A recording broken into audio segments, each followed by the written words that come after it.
Георги Андонов чуква топката. Дончо Тарасов! И 1-0 за Берое! 10 секунди след изтичането на минутата. Продължение. Берое стига до златния си гол. Автор на попадението е Дончо Тарасов. Невероятна радост за публиката по трибуните на градския стадион в Ловеч. Казах ви, че близо 95% от привържениците на стадиона са фенове на Берое. Дончо Тарасов успява да донесе, може би, победата, защото едва ли ще има време Черноморец Поморие да стигне до изравнителен гол до края на срещата. Берое Стара Загора повежда в резултата. В 92-та минута е отбелязано това попадение. Автор става Дончо Тарасов.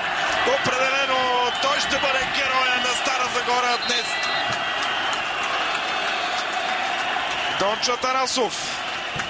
След добро подаване и на Георги Андонов, който чукна топката към него, успява да вкара ето още веднъж ситуацията. Иво Иванов съвсем леко, може би, Георги Андонов чукна топката към Дончо Тарасов и наистина отбраната на Черноморец Поморие, която се справи великолепно в тази среща накрая, се пропука от една на пръв поглед не толкова опасна ситуация.